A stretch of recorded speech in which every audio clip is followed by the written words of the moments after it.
Kalau dari analisa Bank Himbara sudah lebih banyak masyarakat yang mengetahui bahwa ada yang menjamin simpanannya di bank. Saya kira mungkin kita dasarkan pada riset aja ya. Jadi hasil survei yang dilakukan oleh LPS itu di tahun 2022, itu masih terdapat 20% masyarakat yang belum mengetahui bahwa simpanannya di bank dijamin oleh LPS. Dan kemudian untuk itu BRI sebagai salah satu bank Himbara aktif terus mendukung LPS untuk mensosialisasikan kepada nasabahnya terkait penjaminan simpanan oleh LPS melalui berbagai media sudah barang tentu seperti video, sosialisasi LPS di seluruh e-channel BRI. Selain itu mungkin ya strong presence BRI di daerah-daerah remote juga turut membantu exposure informasi LPS melalui pemasangan stiker peserta penjaminan LPS di unit-unit kerja BRI. Saya kira ini adalah bagian daripada kita mensosialisasikan bahwa tabungan masyarakat di bank itu aman karena dijamin oleh LPS. Demikian.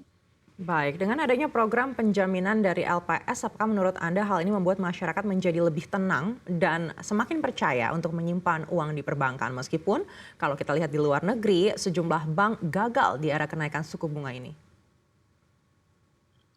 Nah, untuk ini mungkin kita juga bersyukurlah kita ini terlalu sering krisis ya gitu. Dari krisis ekonomi yang berulang terjadi, ini menjadi siklus yang mungkin menakutkan bagi perekonomian dunia, termasuk Indonesia. Tapi namun demikian, saya kira mungkin risk management kita menjadi lebih sigap dan lebih antisipatif.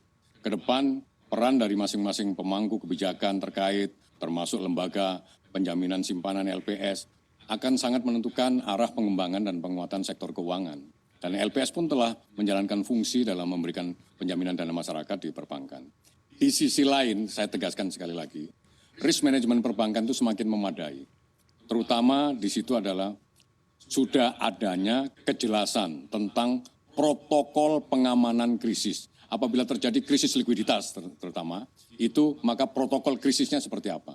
Dan industri perbankan terus melakukan pembenahan, penguatan dalam aspek manajemen risiko, dan kemudian lebih aware dan tepat dalam merespon krisis, yaitu tentunya tadi dengan protokol tadi. Kemudian ada rambu-rambu yang mesti dijaga, rasio kecukupan modal, KAR yang kuat dan tingkat NPL yang aman dari setiap siklus krisis yang potensial untuk dihadapi itu dikelola dengan baik.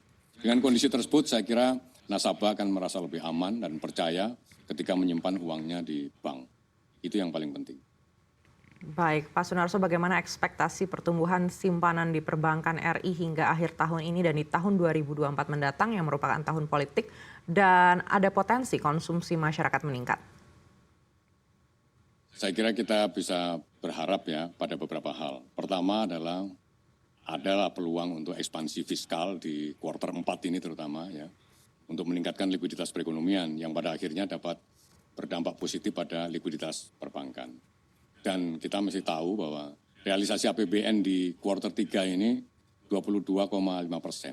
Padahal forecast-nya adalah di Q4 ini bisa 37,8%. Kemudian pemerintah juga menambah stimulus berupa bansos yang disebut Banper El Nino ya, dan itu berupa bantuan beras ya, ada 2,7 triliun, transfer tunai 7,5 triliun, dan ini akan berkontribusi menjaga purchasing power konsumen kelas menengah ke bawah. Dan kemudian juga ada efek pemilu. Ini secara historikal kita punya data bahwa 1 tahun menjelang pemilu itu bisa mendorong pertumbuhan 0,3%. Dan kemudian di tahun yang sama dengan dilaksanakannya pemilu, itu dampaknya terhadap pertumbuhan ekonomi itu bisa meningkat 0,23%. Ini data ya, historis menunjukkan seperti itu. Dan selain itu peluang penurunan suku bunga, 7 days reverse repo cukup tinggi di tahun 2024 nanti diperkirakan akan menjadi katalis yang positif ya. Dan kemudian kita sudah melakukan ini, modeling ini yang kita sebut dengan model Dynamic Stochastic General Equilibrium, DSGE namanya itu modelnya. Dan itu kita masukkan variabel-variabel antara lain adalah BI 7 days reverse repo sebesar 1% dan kemudian akan mendorong kenaikan pertumbuhan DPK dan pihak ketiga perbankan 0,36%. Kemudian pertumbuhan kredit kepada sektor rumah tangga sebesar 0,07%. Pengaruhnya ya terhadap pertumbuhan likuiditas. Dan juga pertumbuhan kredit produktif itu akan berpengaruh 0,11%. Itu ceteris paribus.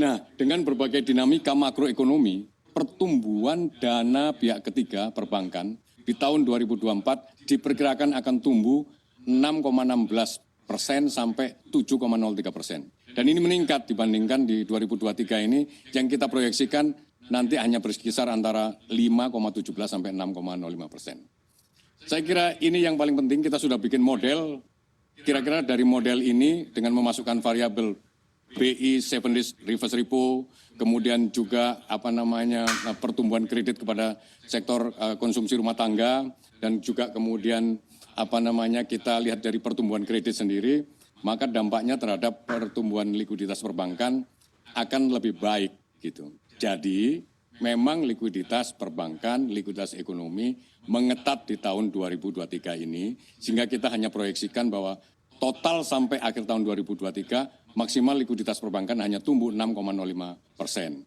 Sedangkan harapan kita di tahun 2024 nanti akan bisa tumbuh sampai 7,03%. Itu kira-kira proyeksi yang kita buat. Baik, sekali lagi terima kasih Pak Sunarso, Ketua Umum Himbara dan juga Direktur Utama BRI telah bersama kami siang ini. Sehat dan sukses selalu untuk Anda.